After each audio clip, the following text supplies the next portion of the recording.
Hello friends, good morning. இது Sunday morning. Thirumullai வாயிலில் இருக்க மாசிலாமணீஸ்வரர் கோயிலுக்கு தான் நானும் என் ஹஸ்பண்டும் போயிருந்தோம். ரொம்ப நாள் ஆச்சு. என் பொண்ணுக்கு கரெக்டாக ஒரு 2 வயசு இருக்கும்போது போயிருந்தோம். அங்கே போயிட்டு வந்தப்புறம் என் வாழ்க்கையில் பல நல்ல விஷயங்கள்லாம் நடந்துச்சு. வீடு கட்டுறது, அந்த மாதிரி நிறைய விஷயங்கள், நல்ல நல்ல மாற்றங்கள்லாம் நடந்துச்சு. ரொம்ப நாள் கழித்து கிட்டத்தட்ட 12 வருஷம் ஆகுது. திரும்ப போயிட்டு வரணும்னு மனசுக்கு தோணிகிட்டே இருந்துச்சு. அதனால் சண்டே மார்னிங்கே நானும் என் ஹஸ்பண்டும் காலையில் ஒரு 7 மணிக்கெல்லாம் கிளம்பி போய் சாமியை நல்லபடியாக தரிசனம் பண்ணோம்.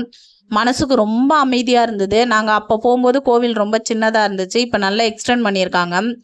ரொம்ப விசாலமாக இருக்குது. ரொம்ப நேரம் கோயிலில் உட்காந்துட்டு இருந்தோம். அப்புறம் அங்கேயே பக்கத்தில் பச்சையம்மன் கோவில் இருந்து அங்கேயும் போயிட்டு அம்மனையும் நல்லபடியாக தரிசனம் பண்ணிவிட்டு, அந்த கோயிலும் அப்போ ரொம்ப சின்னதாக இருந்தது. இப்போ நல்லா எக்ஸ்டெண்ட் பண்ணியிருக்காங்க. அதுவும் 2 கோயில்லையும் சாமி தரிசனத்தை முடிச்சுட்டு வர வழியில் பனை நுங்கு வித்துட்டு இருந்துச்சு.